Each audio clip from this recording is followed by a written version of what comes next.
നേർത്ത മഞ്ഞുതുള്ളിയുടെ നനവ് പടർന്ന പുലരിയുടെ ഒരു പുതുമുഖം. മഞ്ഞുതുള്ളിയെ കൺതടങ്ങളിലേക്ക് വീഴ്ത്തുന്നത് എനിക്ക് ഭയങ്കര ഇഷ്ടമാണ്. ഇലത്തൂമ്പുകളിൽ ഒളിഞ്ഞിരിക്കുന്ന മഞ്ഞുതുള്ളികളെ കണ്ണുകളടച്ച് കണ്ണിലേക്ക് വീഴ്ത്തുക കുഞ്ഞു പ്രായത്തിലേയുള്ള ഒരു ശീലമായിരുന്നു. ചെടികളിലൊക്കെ ഒളിഞ്ഞിരിക്കുന്ന മഞ്ഞുതുള്ളികൾ സൂര്യപ്രകാശം അടിച്ച് വെട്ടിത്തിളങ്ങുന്നുണ്ട്. സൂര്യപ്രകാശം അടിക്കുന്ന സമയത്ത് ജലത്തുള്ളികൾ ക്രിസ്റ്റലുകൾ പോലെ തിളങ്ങും. ആ ഒരു കാഴ്ച എൻ്റെ ക്യാമറകളിൽ പതിയാൻ പെട്ട പാട്. എൻ്റെ കൈകൾ തട്ടി ഉടഞ്ഞു വീഴുകയല്ലാതെ അവയ്ക്ക് വെട്ടിത്തിളങ്ങാൻ കഴിഞ്ഞില്ല. പ്രകാശം പരന്നു തുടങ്ങിയപ്പോഴേക്കും അവരെല്ലാവരും അപ്രത്യക്ഷമായി. മഞ്ഞിൻ്റെ നനവ് പടർന്ന ചെടികളിലെല്ലാം പഴുത്ത ഇലകൾ കെട്ടിക്കിടപ്പുണ്ട്. അതെല്ലാം എടുത്തു മാറ്റി. പോൾക്ക ചെടിയാണ്, വളർന്ന് മുകളിലോട്ട് വന്നിട്ടുണ്ട്. ഇനി അതുപോലെ തന്നെ ശീനിയ ചെടിയുടെ ഉണങ്ങിയ ഇലകളെല്ലാം തട്ടി മുറ്റത്തേക്ക് പൊറുക്കിയിട്ടു. ശേഷമായിരുന്നു ക്ലീനിങ്. ഇന്ന് വിറക് കത്തിക്കുന്ന അടുപ്പിലാണ് പാചകം. ഇടയ്ക്കൊരു നൊസ്റ്റാൾജിക് കുക്കിംഗ് ഒക്കെ എനിക്ക് ഭയങ്കര ഇഷ്ടമാണ്. അത് ഞാൻ ആസ്വദിക്കുക തന്നെ ചെയ്യാറുണ്ട്. നമ്മുടെയൊക്കെ തിരക്ക് പിടിച്ച ജീവിത സാഹചര്യങ്ങൾക്കിടയിൽ നമ്മൾ കഴിഞ്ഞുപോയ ഒരുപാട് കാര്യങ്ങൾ വിട്ടുപോകുന്നുണ്ട്. ആ ഒരു കാര്യങ്ങളൊക്കെ നമ്മൾ അതിനായൊരു സമയം കണ്ടെത്തി ശരിക്കും എൻജോയ് ചെയ്യുക തന്നെ വേണം. മുമ്പൊക്കെ ഇതേപോലെ കൊട്ടയുമായി പറമ്പിലേക്ക് ഇറങ്ങി ചീരയും തവരയും ഒക്കെ നുള്ളി നമ്മൾ പരിപ്പൊക്കെ ഇട്ട് കൂട്ടാൻ വെക്കുന്ന ഒരു കാലമുണ്ടായിരുന്നു. ഇന്നും നമുക്കതൊക്കെ സാധിക്കാഞ്ഞിട്ടല്ല, പക്ഷെ ആരും അതിന് തയ്യാറല്ല. ആഴ്ചയിൽ ഒരു ദിവസം നമുക്ക് മാറ്റിവെക്കാം. പഴയ കാലത്തെ ഓർമ്മകളൊക്കെ പുതുക്കി ഒരു നൊസ്റ്റാൾജിക് ഫീലിംഗ്. വല്ലാത്തൊരു അനുഭൂതി തന്നെയാണ്. ഇതൊക്കെ കാണുമ്പോൾ ചിലർ കളിയാക്കി ചിരിക്കും, ആ പെണ്ണിന് വട്ടാണെന്ന്.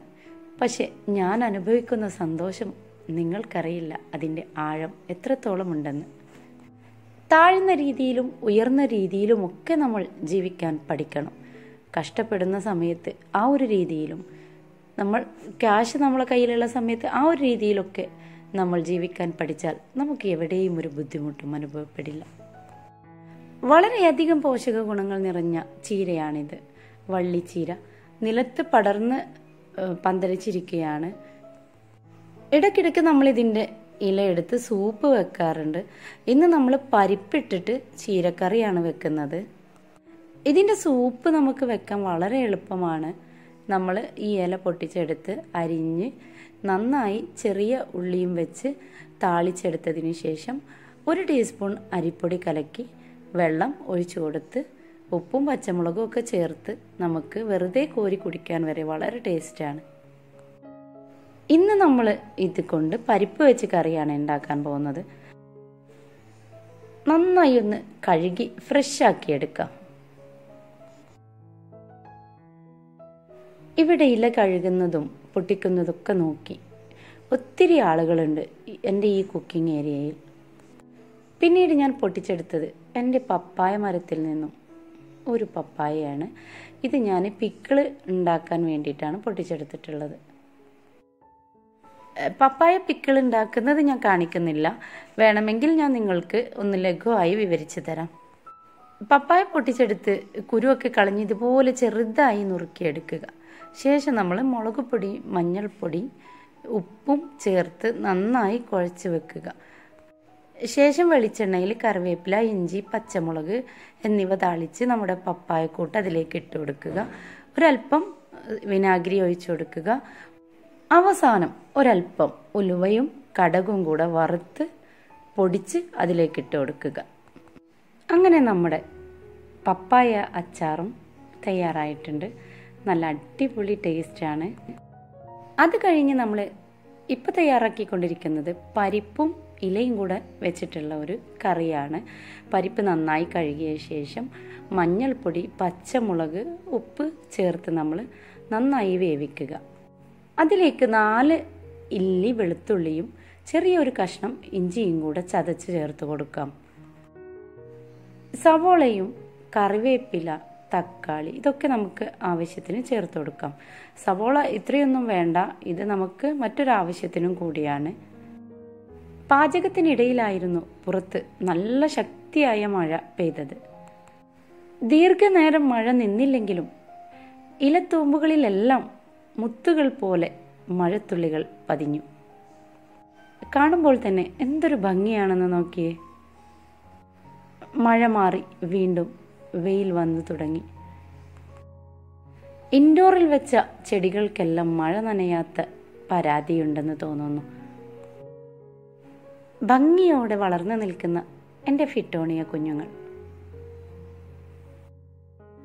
മഴ നനഞ്ഞതിന് ശേഷം മുറ്റം ഉണങ്ങിക്കാണുമ്പോൾ നല്ലൊരു വൃത്തിയാണ്.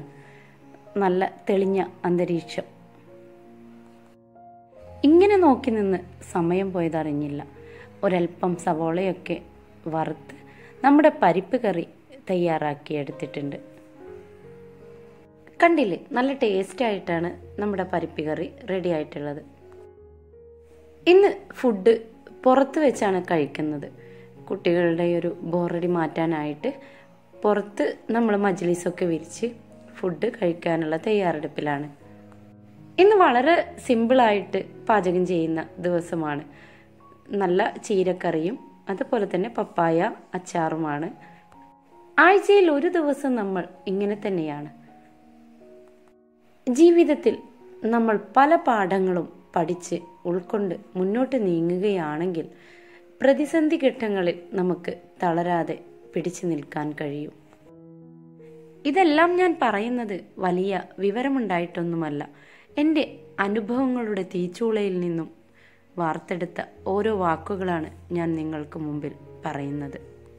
ഓരോ വീഡിയോയിൽ നിന്നും എന്നിൽ നിന്ന് നിങ്ങൾക്ക് എന്തെങ്കിലും ലഭിക്കണം എന്ന് ഞാൻ ആഗ്രഹിക്കാറുണ്ട്. അത് എത്രത്തോളം ഫലവത്താവുന്നു എന്ന് എനിക്കറിയില്ല. അതെല്ലാം വീഡിയോ കാണുന്ന നിങ്ങളാണ് തീരുമാനിക്കേണ്ടത്. നിങ്ങൾ ഓരോരുത്തരും തരുന്ന പ്രോത്സാഹനവും കമൻറ്റും ഒക്കെയാണ് എൻ്റെ ഊർജം. ഏതായാലും ഇന്നത്തെ എൻ്റെ വീഡിയോ നിങ്ങൾക്കെല്ലാവർക്കും ഇഷ്ടമായിട്ടുണ്ടാവും എന്നാണ് എൻ്റെ വിശ്വാസം. ഇഷ്ടമായാൽ നിങ്ങൾ എൻ്റെ വീഡിയോ ലൈക്ക് ചെയ്യാനും കമൻറ്റ് ചെയ്യാനും ഷെയർ ചെയ്യാനും മറക്കാതിരിക്കുക. ഇനി അതൊന്നുമല്ല, സബ്സ്ക്രൈബ് ചെയ്യാതെയാണ് നിങ്ങൾ വീഡിയോ കാണുന്നതെങ്കിൽ ഒന്ന് സബ്സ്ക്രൈബ് ബട്ടൺ പ്രസ് ചെയ്യുക. തൊട്ടടുത്തുള്ള ബെല്ലൈക്കണിൽ ഓൾ എന്ന ഓപ്ഷൻ ക്ലിക്ക് ചെയ്താൽ മാത്രമേ ഞാൻ ഇടുന്ന പുതിയ വീഡിയോസൊക്കെ നിങ്ങൾക്ക് നോട്ടിഫിക്കേഷനായി ലഭിക്കുകയുള്ളൂ. ഇനിയും പുതിയ വീഡിയോസുമായി വരുന്നത് വരെ എൻ്റെ പ്രിയമുള്ളവർക്ക് എല്ലാവർക്കും ഹൃദയം നിറഞ്ഞ നന്ദി, നമസ്കാരം.